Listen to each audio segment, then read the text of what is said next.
릴레이라고 하는 달리기, 계주라고도 하죠. 이어 달리기라는 이 달리기는 고대 그리스 중에서도 우리 성경에 나타난 고린도 지역에서 처음 시작했고 유래했다, 이렇게 기록되어 있어요. 한 4명이 이렇게 한 조가 돼서 달리는데, 지금은 이 바통이 막대기로 이렇게 주어져서 바통을 전해주면 그걸 받아서 다음 주자가 또 열심히 달리고 해서 4명의 주자가 스피드를 맞추고 룰을 지키면서 달려서 이기는 그런 게임이죠. 그런데 처음 그리스에서 그 고린도 지역에서 시행했던 이 달리기는 바통이 나무 바통이 아니고 이 불이 밝혀진 봉화였다고 그럽니다. 그러니까 빨리만 달리는 것이 이 계주에서 승리가 아니라 룰을 지켜야 하는데 불을 꺼뜨리지 않아야 하고, 그리고 그러면서도 스피드해야 하고, 룰을 지키면서 혼자 이기는 것이 아니라 둘, 셋, 네 사람이 동시에 한꺼번에 이겨야 이기는 그런 게임의 특징이 있는 것이죠. 근데 이 봉화가 혼자 달릴 때의 꺼치기보다는 다음 주자와 바통을 터치할 때, 바통을 넘겨줄 때 불이 꺼질 확률이 높더라는 거예요. 그래서 이 바통 터치에 대해서 선수들은 많은 훈련을 하고, 이 봉화를 전달할 때 서로 호흡과 리듬이 맞지 않으면 이 봉화가 꺼질 위험이 있다는 거예요. 그래서 이 바통이 그렇게 참 중요했다. 봉화 바통을 어떻게 넘겨주겠는가. 우리는 릴레이에서 참 다른 부분도 스피드하고 룰을 지키는 것도 참 중요하지만, 나에게서 너에게로 바통을 넘겨주는 것, 이게 굉장히 중요한 포인트가 됩니다. 인생의 결론적 축복이 어디 있을까요? 넘겨줌이죠. 내 인생의 가장 엑기스다운 엑기스, 내 인생에 한번 묵상을 해보면 나의 나되게 한 그 원인이 있어요. 잘 묵상해보면, 또 지혜가 있으면 자신을 자신되게 한 그 엑기스가 있습니다. 그것이 자기를 지금 되게 했으니까, 또 그것을 내 사랑하는 다음 세대, 그게 자녀일 수도 있고요, 피 하나 섞이지 않은 다음 세대의 누구일 수 있어요. 예수님은 피로 이어주지 않았죠. 피 하나 섞이지 않은 제3의 사람들을 제자화해서 당신의 진액을, 당신의 진정한 엑기스를 다음 세대에 넘겨줌으로써 예수님은 사역의 연장선상을, 자기는 역사 속에서 승천하셔서 사라졌지만 당신의 사명은 꿈틀거리고 이어지게 하고 확장되게 하고 창대하게 이루고 계신 예수 그리스도의 그 넘겨줌의 사역, 참 귀한 것이죠. 그 은혜가 왕의 은혜라고 했다 하더라도 사울 왕은 그 은혜가 뚝 끊어졌죠. 우리는 사울 왕을 복받은 자라고 말하지 않습니다. 이스라엘 민족에게서 제사장이라고 하면 존경받는 리더들이에요. 제사장이라는 특혜와 하나님의 특정한 은총이 제사장에게 하사되어 그 인생을 기름지게 했는데, 그 중에 엘리 제사장은 그 아들 홈리와 비느하스에게 넘겨주지 못해요. 뚝 끊어지는 거예요. 자신의 인생의 진정한 알점, 참 진액 같고 엑기스다운 그런 좋은 진리의 축복을 넘겨주지를 못하고 뚝 끊어지는 거예요. 많은 사람이 1세기 당시 예수 그리스도의 제자가 되기를 원했지만 참 12명의 특혜를 받은 그 12명 중에서 행우나 가룟 유다는 그 축복을 다음 세대에 계승하지 못하고 뚝 끊어지고 말아요.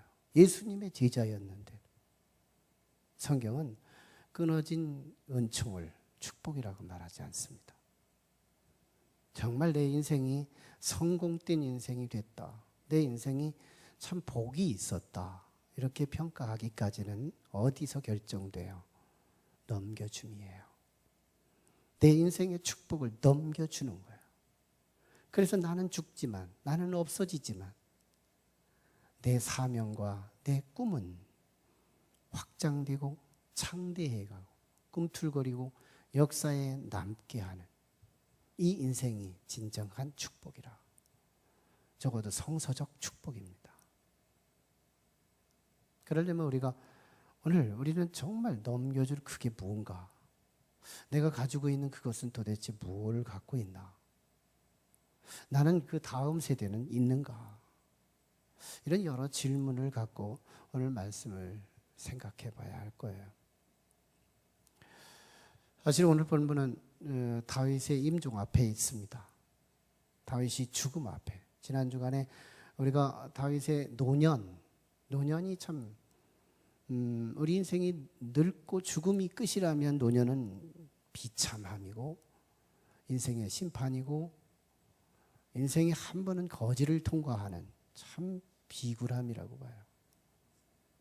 근데 인생이 죽음이 끝이 아니고 그 이상의 성서의 약속이 사실이라면 노년보다 더 존귀한 시기가 없어요. 저는 적어도요, 늙어서 죽고 싶어요. 전 늙어서 죽고 싶어요. 사람이 늙는다는 건 살아있는 사람들에게는 또 하나의 사명일 수 있지만 늙은 당신 자신에게는 그보다 더 은총의 기회가 없어요. 어쩌면 예수 그리스도가 그때보다 더 귀할 때가 없기 때문이에요. 예수 그리스도가 필요한 시기, 가장 필요한 시기, 그게 노년기거든요.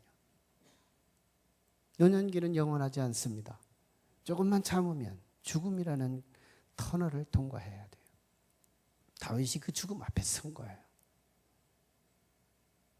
그때 그는 넘겨줌의 유언이 시작되는데요. 넘겨주는 거예요. 다윗의 유언은 두 가지입니다.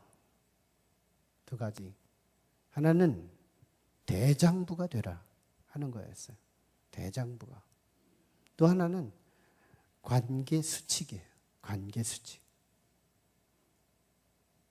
이 두 가지. 대장부가 되라는 것과 관계수칙, 이것을 지켜라. 자신의 인생되게 했던 가장 엑기스다운, 가장 축복에 응용될 수 있는 가장 진정한 인생의 축복인 대장부가 되라. 그리고 관계를 잡아라. 이 두 가지를 남기고 다윗은 그 사명을 사랑하는 솔로몬에게 위임을 하고 눈을 감아 조상들의 반열에 들어갔다. 그랬더니 12절에서 솔로몬이 다윗의 그 사명을 받아 심히 견고해졌다 했습니다. 이 말은 무슨 말이에요? 다윗의 사역이 성공적이었다 하는 말을 하고 있는 겁니다. 다윗은 자신의 진정한 엑기스를 사랑하는 솔로몬에게 넘겨줬고 그 넘겨줌이 잘 정착했다는 얘기를 하고 있는 것이니까요. 여기서 한 가지 확인은 우리가 일반적으로 유언하는 유언과 조금은 차별이 있어요. 하나는 우리의 유언은 개인적이에요. 사리사욕적이에요. 그래서 내 개인적인 돈 또는 동산과 부동산 이런 것들을 내가 죽은 이후에 너희들이 어떻게 분배할 거냐. 죽은 이후에 싸우지 않게 하기 위해서 분배의 원칙을 고인으로서 남기는 것. 이게 유언의 대다수가 되죠. 또 하나는 고인이 이건 좀 살아생전하고 싶었는데 못한 거예요. 그래서 좀 내 후손들이라도 그거 좀 해줬으면 좋겠다 하면서 이것을 부탁함으로 유지를 남기는 거. 이게 유언의 전말이에요. 유언의 대략적이죠. 솔로몬의 유언은 최소한의 하나님 나라입니다. 하나님의 뜻을 붙들은 거예요. 사리사욕적이지가 않아요. 다윗의 꿈이 이루어지면 그 주변의 사람이 살만 나는 세상이 되는 거예요. 다윗의 유언이 이루어지면 솔로몬과 다윗만 살만한 세상이 아니라 주변에 함께 사는 사람들을 살리는 일이에요. 공의가 이루어지고 소위 하나님 나라가 다윗의 꿈이었고 비전이었으며 그것을 솔로몬에게 넘기고 있는 거예요. 근데 그 하나님의 나라, 즉 신정 왕국이죠. 신정, 하나님이 다스리는 나라. 하나님이 다스리는 나라. 이 신정 왕국이에요. 여러분, 이 신정 왕국이 정의가 뭐예요? 다시 말하면 하나님이 다스리는 나라. 뭐 신정 왕국 하니까 너무 광범위한 국토적이고 광의적인 넓은 의미적인 그런 의미로 해서 가까이 하기엔 너무 먼 진리, 나하고는 상관이 좀 먼 진리처럼 경시되기가 쉬워요. 그러나 정의를 잘 생각해 보면 하나님이 다스리는 곳이 하나님 나라라면 그 하나님이 우리 교회를 다스리면 여기는 교회 천국이 되는 거예요. 아멘이시죠? 네. 그 하나님이 우리 가정을 다스리면 가정 천국이에요. 신정왕국이에요.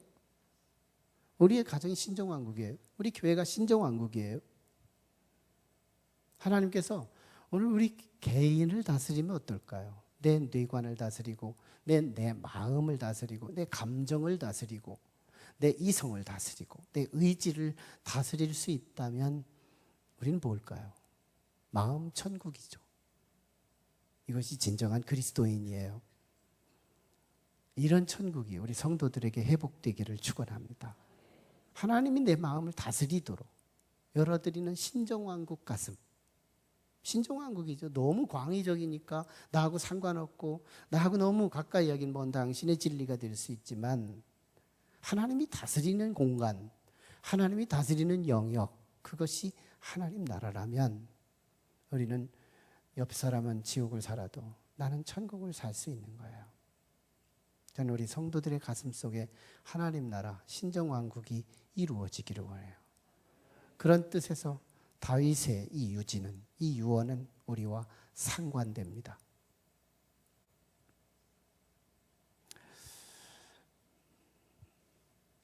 여기서 우리는 다윗의 일생에 가장 중요한 두 가지 이 유언, 이것을 저는 레이스, 이 경주 달리기에서 넘겨주는 이 바통으로 비유해서 다윗의 두 가지 바통을 옷을 입혀서 전하고 싶어요. 다윗은 사랑하는 아들 솔로몬에게 가장 하나님 나라를 잘 이어받아서 그 비전을 이룰 수 있는 다음 세대의 지도자, 다윗은 솔로몬을 선택한 겁니다. 그리고 그 솔로몬을 통해서 당신이 두 가지 바통을 솔로몬에게 넘겨주는 내용인데요. 아까도 말씀한 것처럼 첫 번째 바통이 대장부 바통이에요. 대장부 바통. 다윗이 대장부 바통을 아들 솔로몬에게 넘길 적에 사전적 의미는 무엇일까요?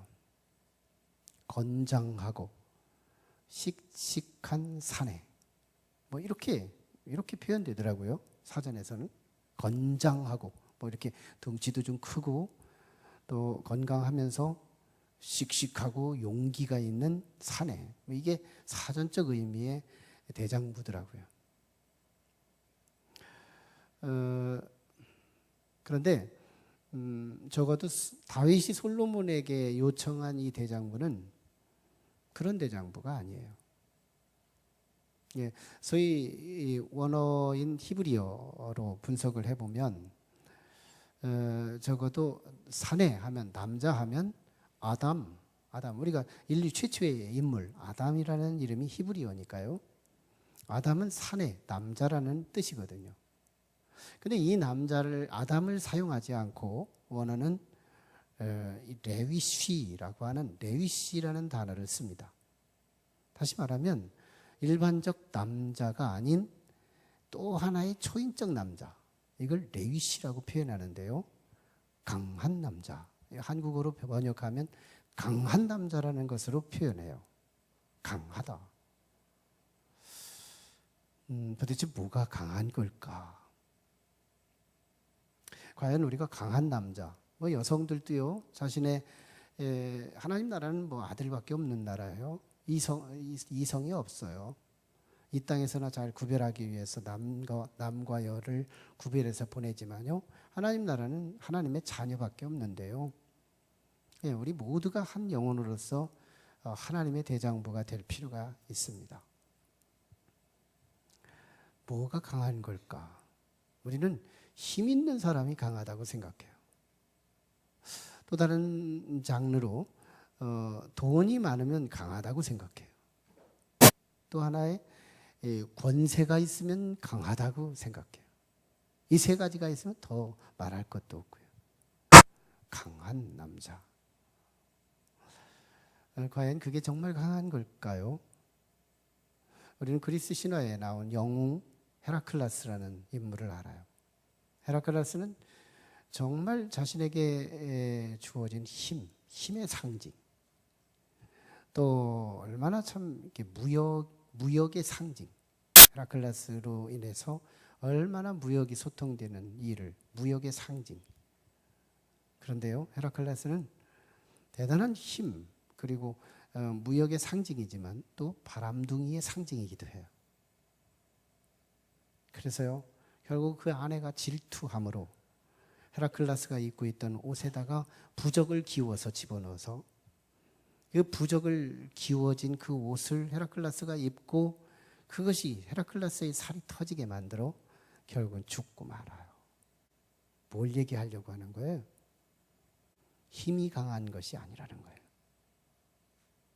어쩌면 힘, 돈, 권력, 이것은 잘못하면 재앙일 수 있어요. 예, 잘못 쓰는 힘, 재앙일 수 있죠. 잘못 쓰는 돈, 재앙일 수 있죠. 잘못 쓰는 권력, 그 인생에 없을 필요가 있죠. 재앙이죠. 진정한 강함은 방향입니다. 정말 강한 것은 방향이라. 돈의 방향이 있으면 강한 거예요. 힘의 방향이 있으면 강한 거예요. 권세의 방향이 있으면 강한 거예요. 오늘 우리는 진정한 강함이 다시 정의될 필요가 있어요.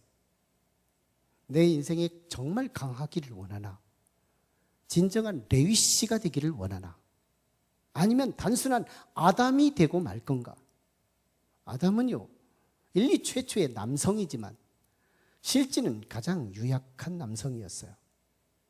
아내인 하와가 하나님의 금기한 선악과를 따먹고 자기 남편을 유혹하자 남편인 아담은 최소한 그 아내를 책망하고 이건 잘못됐다 하고 거절했어야 강한 남자였는데 그냥 받아 따먹고 말았어요. 여러분, 남성에게 주신 하나님의 은사가 있어요. 여성들에게는 없는, 물론 어떤 여성들에게는 있어요. 뭐예요? 방향 감각이에요. 대부분의 여성들은 방향 감각이 약해요. 그래서 지리 공부를 하면 지리 점수가 잘 나오는 게 남성들이고 지리 점수가 덜 나오는 게 여성들이에요. 물론 여성들도 100점 있다는 걸 전제하고요. 하나님께서 보편적으로 남성들에게는 방향 감각을 주신 거예요. 지리적 감각을 주신 거예요. 그리고 여성들을 품고 적어도 여성이 가는 그 길이 방향이 틀렸다면 남성은 지원하면 안 되는 거예요. 남성이 가진 그 힘, 남성이 가진 그 돈, 남성이 가진 그 권세는 그 아내와 함께 무너지는 거예요. 오늘 현대의 가정들을 보면 대부분이 여성이 엔진이에요. 여성이 가는 곳에 남성이 가요.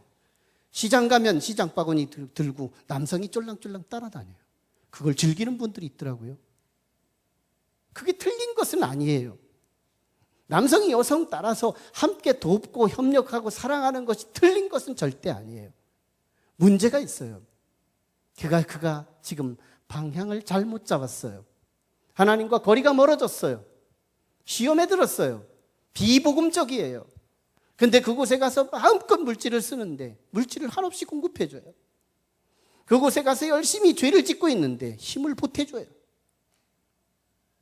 남성은 최소한의 여성을 도와야 하지만 협력해야 되지만 다 협력하면 그 남성은 방향이 없는 거예요. 즉 아담으로 끝나는 거예요.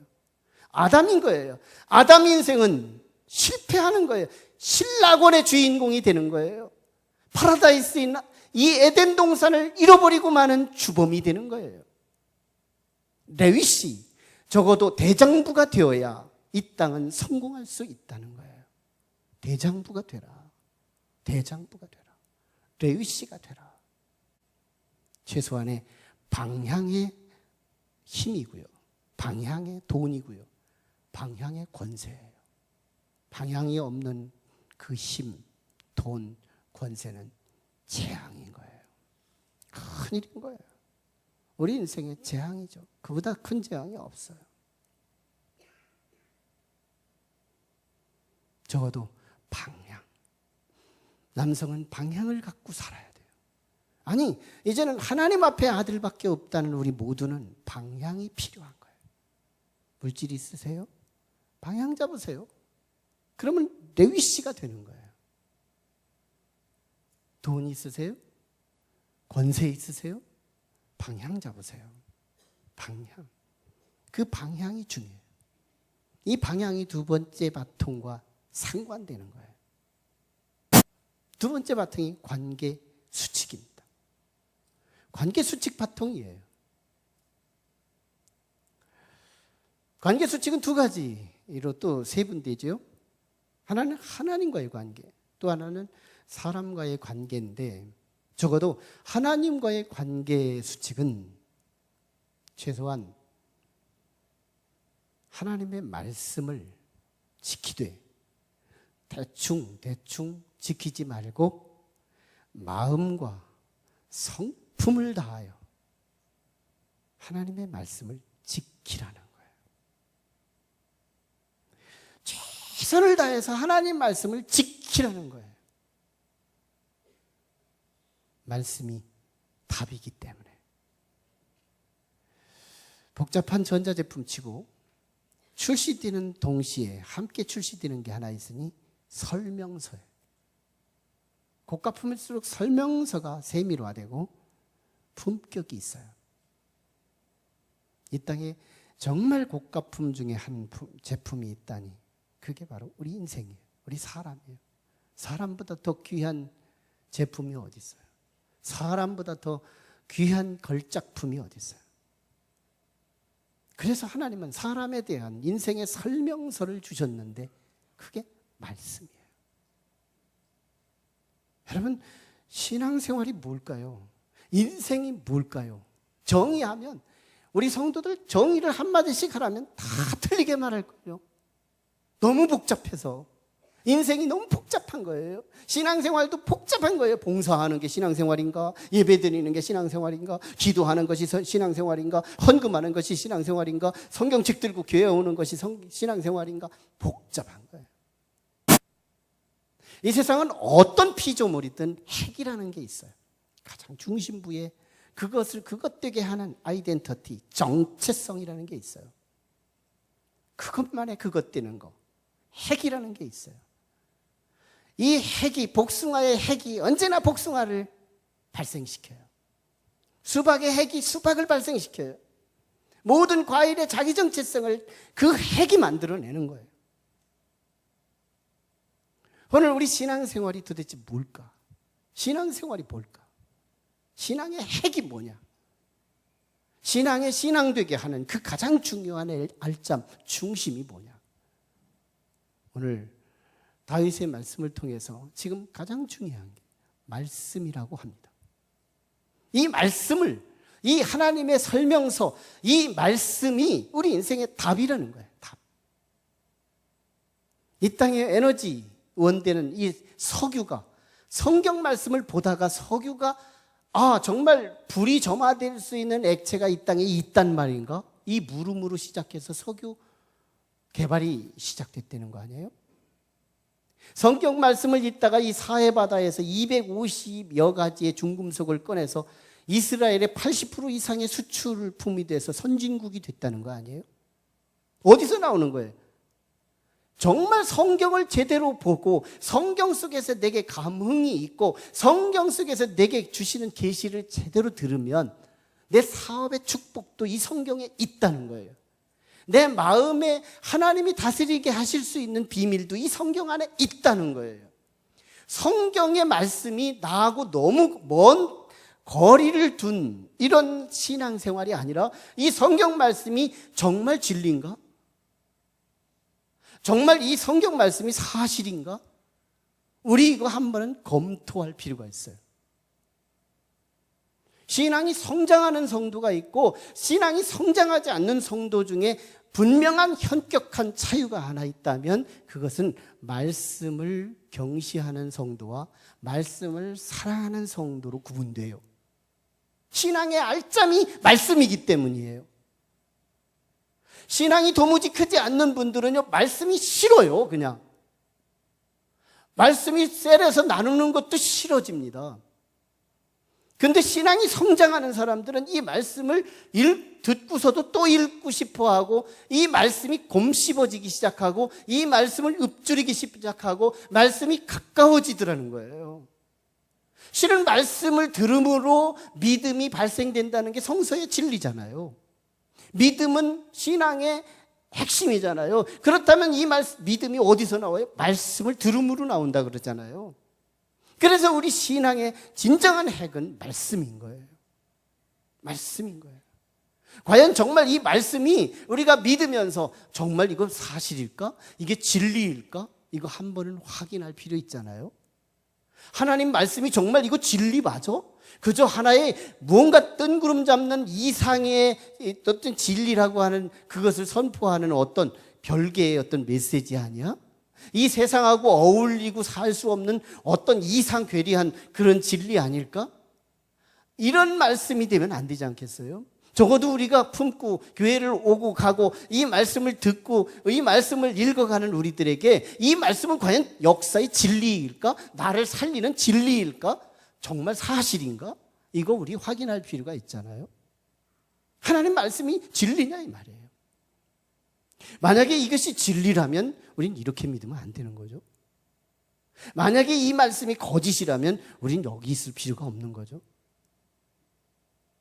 우리는 이 말씀 한번 제대로 한번 섬길 필요가 있는 거예요. 말씀을 한번 우리가 적극적으로 마음을 다하고 성품을 다해서 이 말씀에 한번 우리와 피팅시켜 볼 필요가 있는 거예요. 적용시켜 볼 필요가 있는 거예요. 누가복음 13장 38절 이하에 보면 마리아와 마르다라고 하는 사람이 비교되고 있어요. 마르다는 봉사를 붙잡은 게 신앙이라고 생각했어요. 신앙의 정체를 봉사로 붙잡은 거예요. 신앙생활은 봉사하는 거야. 그래서 주방에서 떨거리 하면서 그 음식 만드는데 막 분주하잖아요. 근데 마리아는 어떻게 해요? 예수님의 얼굴에 면전에 무릎을 꿇고 그분의 턱 밑에서 하나님의 말씀을 경청하잖아요. 근데 나중에 누가 더 큰 봉사와 헌신을 하던가요? 마리아의 헌신이 더 크잖아요. 한 일개 남성이 1년 동안 머슴 살아서 벌은 그 돈을 예수님에게 한순간에 부어드리잖아요. 뭐예요? 신앙에 성장이 있었다는 거거든요. 성장이 있었다. 여러분, 이 말씀의 진리가 우리에게 사실로 연결되기 원합니다. 사실은 말씀이요. 말씀은 진리야. 말씀은 내 삶을 조명해. 말씀은 내 인생을 이끌어. 말씀은 나의 인생의 답이야. 이게 우리가 확실해지면요, 놀랍죠. 말씀을 하는 분이 귀해지는 거예요. 아리스토텔레스라고 하는 그리스의 철학자, 그는 소통의 3요소를 얘기합니다. 첫째 요소를 로고스라 그래요. 우리식으로 말하면 성경 말씀이 로고스지만 일반인들에게 로고스는 화두예요. 화두. 그 시간에 너와 나 사이에 이야기를 하는 이야기의 주제, 화두. 이게 로고스예요. 로고스는 소통의 첫 번째 조건이에요. 두 번째는 파토스예요. 내 말을 듣는 너는 누구냐는 거예요. 그가 수준이 낮으면 낮은 언어를 써야 하고, 그가 수준이 높으면 높은 언어도 자유롭게 쓸 필요가 있다는 거예요. 가장 중요한 요소인 세 번째는 에토스입니다. 말하는, 마이크를 잡은 저와 같은 위치, 에토스예요. 내가 화자로서 내 말을 전하는 화자의 말이에요. 에토스입니다. 근데 아리스토텔레스는 이 세 가지 요건 중에 가장 세 가지가 필요하지만 그 중에 첫 번째가 에토스, 화자로 말하고 있어요. 화자가요, 저 사람의 말이 그때도 정말 진짜였어. 조금 전에도 그분의 말은 맞았어. 지금도 그분의 말이 맞아. 이게 자꾸 말이 맞아가고 정말 그 사람에 대해서 인지도가 생겨나면요, 이 에토스에 대한 이 신뢰도가 어느 정도인지 아세요? 나중에 1 더하기 1이 5라고 말해도 그 사람이 말했다면 믿는 거예요. 이게 소통의 진리예요. 1 더하기 1이 5라고 말해도 에토스에 대한 권위가 그 사람의 말 그 이상을 넘어가는 거예요. 뭘 얘기하는 거예요? 하나님의 말씀은 진리고요. 이 진리는 하나님의 입에서 나온 것으로서 하나님이 중요하다는 거예요. 다윗은 지금 사랑하는 솔로몬에게 하나님을 바라보라고 말하고 있어요. 하나님이 네 인생의 방향이라. 하나님을 바라보고 가라. 그래서 시편 43편, 내 영혼아 네가 어찌하여 낙심하며 낭망하며 괴로워하느냐는 거예요. 오히려 하나님을 바라보아라. 그리하면 너의 문제로 인하여 오히려 하나님께 영광과 찬송을 올릴 것이다. 뭐예요? 하나님을 방향을 가지고 하나님을 바라보라는 거예요. 힘들고 어려운 역경 속에서 하나님을 바라보고 일어나라는 거예요. 이게 다윗의 인생의 힘이었던 거예요. 근육이었던 거예요. 힘들면 힘들수록, 어려우면 어려울수록 하나님을 바라보고 그때마다 삐짓고 일어났던 다윗, 자기 인생의 줄기였잖아요. 핵이었잖아요. 그 가장 중요한 알짜민 그 인생의 줄기를 가장 사랑하는 사람에게 넘겨주고 있는 거예요. 하나님을 사랑하라. 하나님을 바라보아라. 하나님이 있는 곳에 네가 가는 곳이다. 하나님의 뜻이 있는 곳에 네 모든 힘을 거기다 투여하라. 두 번째가 사람과의 관계예요. 그것은 그 중에서 이 사람과의 관계는 관계를 갖는 것보다 어떻게 처리하라는 것인데요. 최소한의 역시는 심판하고 공시는 예우하라 하는 유언이었어요. 사실은 역시는 오늘 본문에서 5절, 6절 그리고 8절, 9절에 나타난 역신들이 소개되는데요. 그 중에 역신의 대표적인 사람 요압 장군이에요. 역신이다. 사실은 요압은 다윗을 다윗되게 하는 일에 공신의 반열에 들어있는 사람이었어요. 정말 다윗의 전쟁할 때 요압이 이 역할을 한 그것이 지대한 역할이었기 때문에. 그런데요, 다윗의 가슴속에 멍들게 했던 사람도 요압이었어요. 다윗의 일생을 가장 필요악적 존재, 정말 없어야 하는데 있고요, 있어야 꼭 있기는 해야 될 사람이지만 없었으면 필요한 사람, 없었으면 좋겠는 사람, 이게 요압이었어요. 정말 저 사람이 있어서 내게 도움이 되지만 저 사람이 있어서 내 가슴이 아픈 거예요. 우리의 성도가 정말 그런 성도가 된다면 안 되지 않겠어요? 그런 성도가 된다면 우리 하나님 나라 교회의 신정왕국이 깨지지 않겠어요? 다윗은요, 자기는 나이가 늙었고 상황이 회복의 정세에서 사람을 죽일 수 없어서 처단하지 못했지만 평화의 시대가 도래해서 안정된 신정왕국이 이루어지거든 솔로몬을 통해 그 사람들을 죽이라는 거예요. 제거하라는 거예요. 또 하나의 인물이 시므이예요. 시므이는 압살롬의 반란으로 다윗이 궁궐을 빠져나가 요단강을 건너고 피하고 있을 때 다윗이 어쩌다가 나라를 사울왕의 나라를 뺏어서 자기 나라로 삼기는 했지만 하나님은 공의로우셔서 하나님은 때가 이름에 자신의 아들한테 자기의 나라를 빼앗기게 만든 그것을 보면 다윗은 역시 나쁜 놈이었어 하고 저주하고 흙먼지를 날리고 돌을 던졌던 시므이 기회주의자. 그가 다윗이 다시 그 반정을 장악하고 예루살렘으로 돌아올 그때 요단강에 나와서 손바닥을 파리처럼 빌어대며 한 번만 살려달라고, 우리는 이제 충신이 되겠다고. 그래서 다윗은요, 이 사람이 분명히 죄인이어서 심판을 해야 하지만 지금 궁궐로 회복되어 가고 있는 이 추세에 사람을 엄단해서 죽인다면 이 분위기가 은혜가 될 수 없기에 그냥 살려두고는 있었지만, 그러나 이 사람은 내가 살려준다는 그때 그 말 한마디 때문에 내가 죽을 때까지 내 약속은 지켜야 해서 못 죽였지만, 사랑하는 솔로몬아, 너는 네게 지혜가 있다는 걸 내가 아르니 네 지혜대로 상황에 맞도록 이 시므이를 노인이 되게 하지 말라. 늙어서 순탄하게 죽음으로 스올에 들어가지 못하도록 처단하라는 얘기예요. 즉 나의 비전, 내 신정왕국, 하나님 나라, 이것을 방해한 주범들은 처단하고, 적어도 바르실레는 요단으로 이제 피신해서 마하나임 쪽으로 요단 동편으로 막 피신해 가고 있는데, 이 바르실레라는 사람이 먹을 음식, 먹을 물, 먹을 옷, 입을 옷, 침구들까지 같이 다윗이 필요한, 피난길에 필요한 모든 물품을 들고 와서 다윗을 도왔던 이 바르실레의 그 후손들에 대해서는 후대하라, 예우하라. 그래야 이스라엘의 신정왕국을 돕는 자들이 여기저기서 나올 텐데, 너는 신정왕국을 세우는 자를 중심으로 사역하라, 이런 얘기를 하는 거예요. 이 말씀을 다시 정리하면 이런 얘기인 거예요. 대장부가 되라. 대장부는 방향이 있어야 한다. 그래야 대장부다. 그래야 통 큰 사람이 될 수 있고, 그래야 큰 일을 할 수 있는 거다. 그런데 이 방향이 있는 자가 진정한 대장부인데, 그 방향은 하나님이다. 우리식으로 말하면 예수 그리스도다. 내가 곧 길이요 진리요 생명이니 나로 말미암지 않고는 아버지께로 갈 자가 없기 때문에 예수 그리스도는 우리의 방향인 거예요.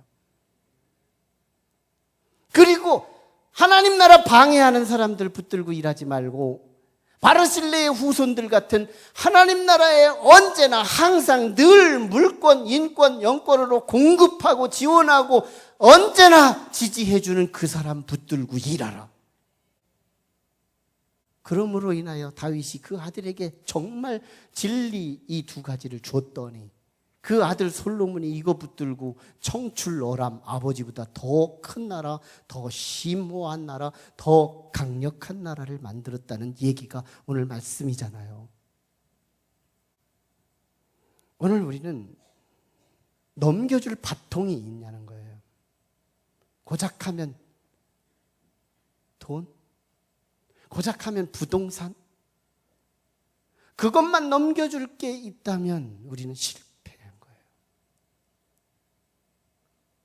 우리는 과연 예수 그리스도를 믿어서 천국에 갈 만한, 정말 그 하나님께서 거저주시는 그 크신 은혜에 대해서 공짜 신앙이 되지 않기 위해서 오늘 우리는 신정왕국의 사명을 받아야 되는 거예요. 신정왕국의 사명을 받아야 돼요. 담임 목사는 적어도 2222 비전의 신정왕국을 설계했다면 우리 각 장로님들, 권사님들, 집사님들, 성도들은 자기 나름대로의 나는 하나의 하나 신정왕국, 나는 셋의 신정왕국, 나는 열의 신정왕국, 나는 백의 신정왕국, 자기식의 비전과 꿈을 가지고 하나님의 나라와 의를 세워가고자 꿈을 가져야 하는 거예요. 돈만 넘겨주면 안 된다는 거예요. 아무것도 넘겨주지 않은 거나 돈을 넘겨준 거는 동일한 원리이기 때문에 우리는 적어도 내게 있는 신정왕국이 있어야 하는 거예요. 그 신정왕국을 이루기 위해서 우리의 거중에서 가장 줄기 중에 줄기 대장부를 찾아라. 방향이 있는 남성이더라. 방향이 있는 성도가 되라. 방향이 없는 성도는 아무리 힘세도 아무리 돈 많아도 아무리 권세가 있어도 그는 아담에 불과한 거다. 아담의 결론은 신락원, 낙원을 잃어버리는 비극이 있는 거예요. 쫓겨남의 비극이 있는 거예요. 방향이 있는 자만이 낙원을 쟁취하는 거예요. 천국을 침노하는 거예요. 방향이 있다면 1원이면 1원만큼 강한 거고요. 10원이면 10원만큼 강한 거고요. 방향이 있는 사람은 조그만의 권세가 있어도 강한 자가 되는 거고요. 방향이 있다면 내게 가진 것이 올인할 수 있고 한 곳에 집중할 수 있기에 우리는 힘 있는 인생이 될 수 있다는 거예요. 대장부를 장악하십시오. 내게 대장부가 있어야 대장부를 주지 않겠어요? 내 인생에 대장부성이 있어야 누군가에게 줄 대장부가 있지 않겠어요? 내게 대장부 바통을 가지고 있어야 누군가에게 전해줄 바통이 있는 거잖아요. 강한 대장부 성도들이 되어지기를 주의 이름으로 축원합니다. 그리고 또 한 가지의 바통이 그 바통의 방향에 실체되신 하나님의 말씀, 그게 진리인지를 알고 그게 진리라고 확신되면 하나님이 우리의 생명인 거예요. 하나님 바라보라. 하나님 가는 곳에 내가 가고 하나님 멈추는 곳에 내가 멈추고 하나님께서 지시하는 곳에 내가 가는 하나님의 사람이 되는 거예요. 그리고 누구나 할 것 없이 아무나 붙들고 일하는 게 아니라 하나님의 사람을 붙들고 하나님의 나라는 일하는 거래요. 아무나 다 붙들고 일하는 게 아니라 그러면 신정왕국은 깨진다는 거예요. 같은 가정의 구성원이라도 같은 교인들의 구성원이라도 하나님 나라의 건설자가 있고 하나님 나라의 파괴자가 있는데 저는 우리 높은 뜻 교회 비교적 어느 교회와 비교해서 하나님의 사람이 가득하기를 주의 이름으로 축원합니다. 제가 붙들고 함께 내 비전을 이루어갈 수 있는 그 성도가 이곳에 가득하기를 주의 이름으로 축원해요. 예수님은 3대 사역을 하셨어요. 티칭, 힐링, 프리칭. 가르치고 치유하시고 선포하신 3대 사역이에요. 이 사역을 뭘 붙들고 했느냐? 하나님의 말씀을 이루게 함이라. 복음서 4가지 복음서에 11번이 소개돼요. 무슨 말이에요? 예수님은 말씀대로 살았다는 얘기예요. 구약의 말씀을 이루게 하려 함이라. 이 말씀을 검색에 차면 11번의 복음서에 소개돼요. 예수님과 상관해서 이예수님은 말씀대로 살았다. 그러므로 그분은 하나님 나라를 이루는 일에 이 3대 사역으로 다 이룹니다. 그리고 그 하나님 나라를 그 당대에만 실현하지 않고 그 이전 세대와 그 이후 세대와 오고 오는 모든 인류 세대를 한꺼번에 생명의 나라 하나님 나라를 이루기 위해서 십자가에 죽습니다. 그래서 우리의 허물과 죄를 다 용서하시고 우리를 믿는 예수를 믿는 자마다 그 예수를 믿는 자마다 다 속죄함을 얻게 해주시고 하나님께서 내 안에 머무실 수 있도록 거룩한 처소를 예비해 주시고 그 예수 그리스도의 그 초청에 응하여 믿는 자마다 심령 천국으로 시작해서 영원한 하늘 천국으로 우리를 초청하시는 그 하나님 나라로 우리를 요구하셨다는 거예요. 그리고 제자들을 삼아서 인재 비전을 하나님의 사람들로 수제자, 3명의 애제자, 12명의 특별제자, 70명의 정예군, 그리고 500명의 제자들, 그리고 무리의 제자들로 하나님의 나라의 건설자들로 초청하셨어요.